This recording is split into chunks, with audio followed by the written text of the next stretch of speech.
Broadcasting live from the Morgan & Morgan studios. This is the Bubba the Love Spot Show. Derrick Brooks, stand by. I don't know if Derrick remembers this or not. I'll have to ask him.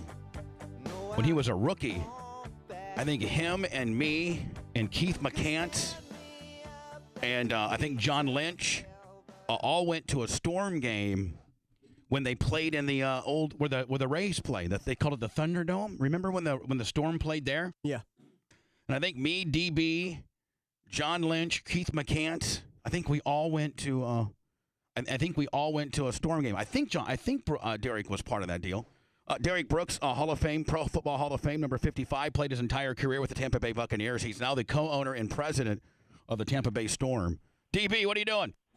Hey, how you doing, Bob and the crew? Hey, now, were you part of that? Did you go to the Storm game with me and McCants? Was that you? Well, I was there. Yeah. I remember, you guys were there, you and Keith, and I remember seeing you guys out there. I think it was John Lynch, you. John and I, we were together with a couple other my teammates, and we were there watching them in the old Zumbas. Right. Yeah, remember that? They had the Zumbas on. Man, did you see the 30-30 episode of Keith on the broke deal? Did you see how sad that was? Yes, I did, and knowing Keith here for a few years, it's heartbreaking. And people talk about how can you, they don't realize how easy you can. And the bigger conversation is about making sound decisions. But back then, when it was accessible and access, and how football players were put on a standard or put on a stage and held in so many high regards, you fall into that trap. And I'm just blessed for myself or many others who don't get caught up in the fact that, the person you live every day is different than the young man or men that put on that uniform and wear that number. Derrick Brooks on the phone. Pro Football Hall of Famer, lifelong linebacker for the Tampa Bay Buccaneers. Also, the president and co-owner of the Storm. A lot of things going on. President and co-owner of the Storm. He owns a collegiate high school prep deal with Eddie DeBartolo. Derrick, you were a phenomenal player, 11-time Pro Bowler, Pro Football Hall of Fame. But Derrick, you never got in trouble. You weren't dumb with your money. Do you attribute that to the people like Eddie DeBartolo's or your mom, or did you have some good handlers, or are you just that good of a guy, or did you have some people? Did you have some people handling you that kept your nose clean? Because there's so many temptations when you're on that level. Yes, and I'm not going to think of myself no more than I should. So I just try to treat people how I want to be treated, and I do make my fair share of mistakes. But I will share this with you, Bubba. The first person that I actually hired was my financial advisor before I even hired an agent. And I'd share this story with young men that this was a person that I look to that's going to help me in my life. And that was the role I saw. No matter if I played football or, graduated college, got a good job at that time, whatever it was, this was the person that was going to help me with lifetime decisions versus someone that represent me to play football. And that was the way I went about it. And now, obviously, it just happened to be that financial advisor, Tracy White, had a relationship with my agents, Eugene Park and Roosevelt Barnes. But it's disciplines that you have to go through, not just when it gets to finances, but it's disciplines you got to go through on the field and off the field. And I just tried to apply that.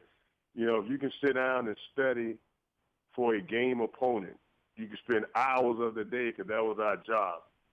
You can take an hour out of your week or your month to pay attention to your finances. Yeah. And develop that financial disciplines, to do it. It's something simple as paying your own bills.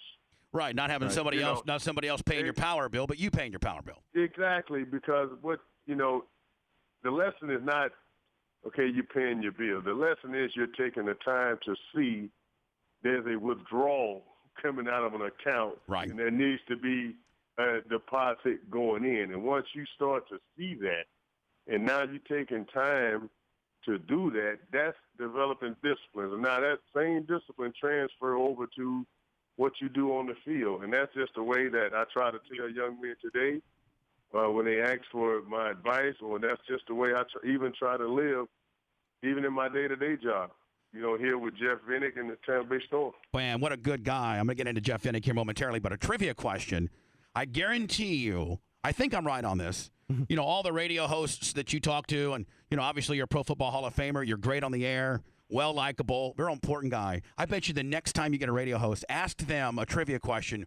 Where is Eugene Parker from? Where does he live? Oh, I know the answer. Fort Wayne, Indiana.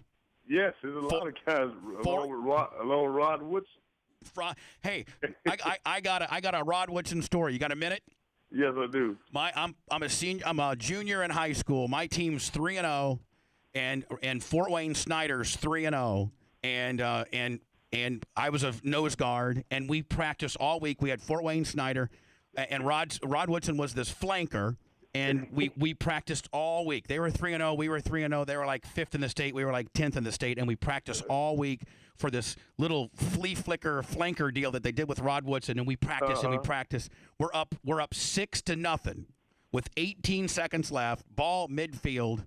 And our coach even says, watch that flea flicker on the 26. They do the flea flicker on the 26. They go 48 yards and win it 7-6. Rod Woodson looked like Deion Sanders the last 10 yards. Completely making it. We didn't have one black guy on our team, and he just smoked all of us. Blam, right down. And we practiced it. I bet you we scouted it 100 times. And Rod Woodson was even that good. You played against Rod Woodson. He's a stud, is he not? Oh my God. You talk about, stud player, even greater person. He's one of the men that, I tried to lean on it for mentorship when I came in the league. Obviously, being represented by Gene as well as I did, I had access to talk to him at any moment. And then he was playing for the Steelers at that time, the storied franchise. And to see what he did coming back off of that knee injury and still being obviously a Hall of Fame player when his career ended. But, man, he was, like you said, all that in a bag of chips. Eugene Parker, Fort Wayne, Indiana, my friend. Who would have thought that the big-time, one of the biggest all-time NFL agents didn't come from New York or California, Fort Wayne, Indiana, of all places?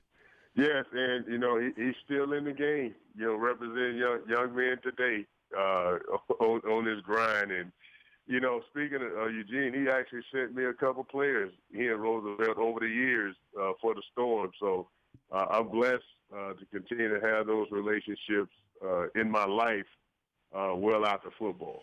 Derrick Brooks on the phone, NFL Hall of Famer, lifetime Buccaneer, arguably one of the greatest Buccaneers of all time. 3 men of the Buccaneers in the Hall of Fame. Now he's the president and co-owner of the Tampa Bay Storm. And I got to tell you, that the other guy that you own it with, that Jeffrey Vinnick. I don't know if Tampa or the people of this area really know how much of a good guy that really is, and how he resurrected. Not only has he brought the because he owns the Storm with you, an influx of cash, but the whole Channel Side area. The Lightning being competitive. This guy's the real deal. I don't know if people in Tampa really know how good of a guy this guy really is. And I'm going to share this story here with you, Bubba, and I know he's probably be embarrassed to hear it, but every year he talks to our teams. And, my role, in a nutshell, mimics that of Steve Eiserman with the Lightning. Right. And one of Mr. Vinnick's, traditions is he loves to speak to the team before the opening night, and he likes to shake everybody's hand. That's his deal. So his time to speak to the team for us was yesterday. And, when you own the franchise, certain things just happen, and basically our time is his time. Right. So he's running a couple minutes late from where he was coming from. And, I go in and tell Lawrence Samuels, hey, when Mr. Vinnick, you guys keep going, Mr. Vinnick gets here, we'll just stop and, we'll proceed at that time. So Coach Samuels, proceed on. So when he gets to the arena yesterday, he comes in and he's so apologetic. For being late, and it's his team, by the way. I mean, it was to the point where he wanted to say, hey, look, I'll reschedule after practice to talk to. I was like, listen, there's no rescheduling with you. This is Right, you're the boss. Our time is your time. You're never late in our eyes, but for him, it was. And he's such a good guy. Yeah, and you know, and I think the very first professional franchise in Tampa Bay to start doing they do the 50-50 deal, and then the Lightning give their half of the proceeds right to, they do $50,000 increment checks to Bay Area charities. I think people do it now, but he certainly started it. Oh, man, and again, I said, just to wrap the story up yesterday, he gets in front of the team and he's so apologetic that, he's going to levy a fine to himself.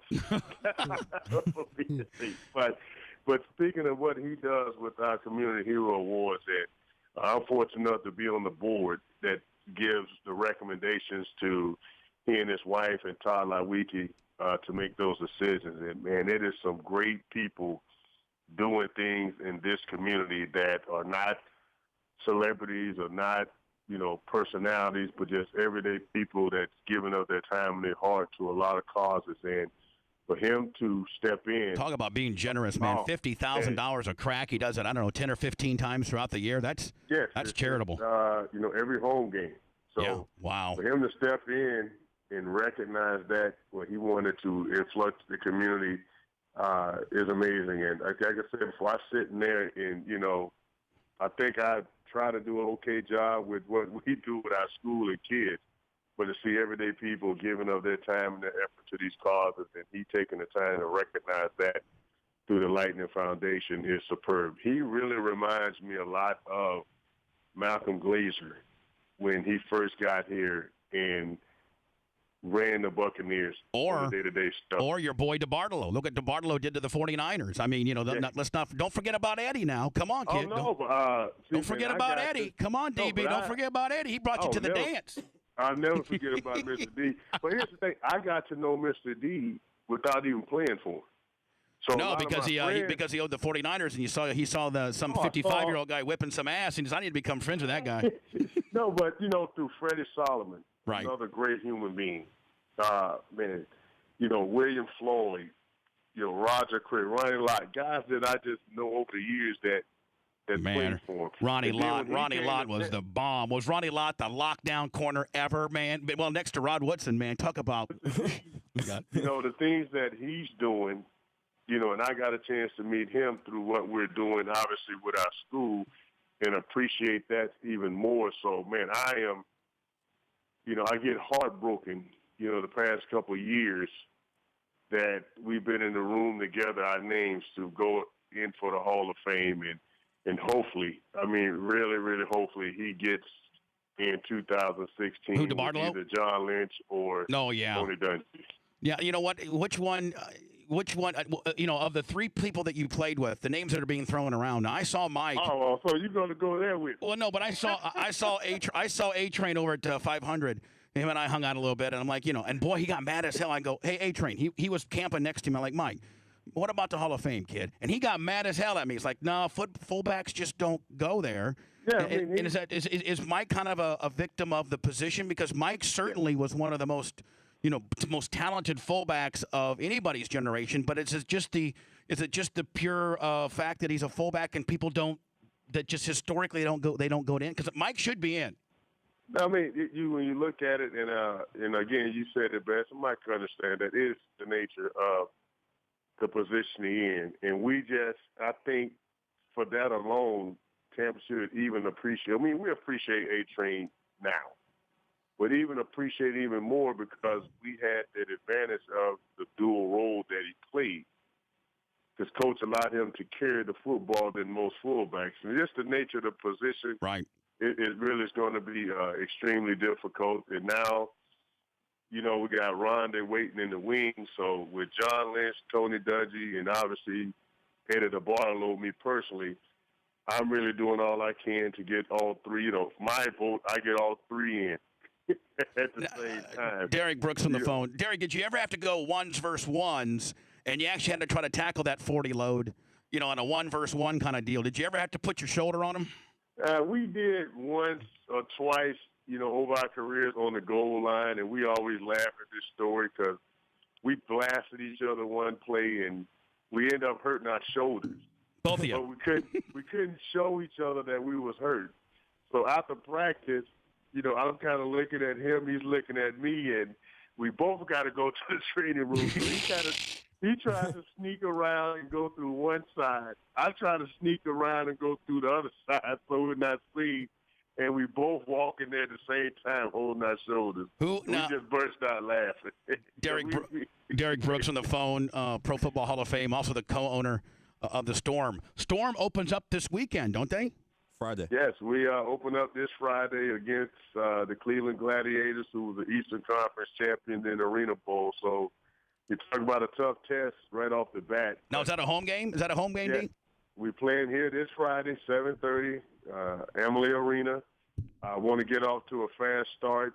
Coach Lawrence Samuels, he's an Arena Football Hall of Famer himself, going into his second year as my head coach, and he's improved this offseason, which has improved our team. Good mix. We got about 24, 12 veterans, 12 rookies. So great competition. We just ended in camp last week, and want everybody to come out. Let's get excited. Start getting your football fix now as the draft roll around here in a couple weeks.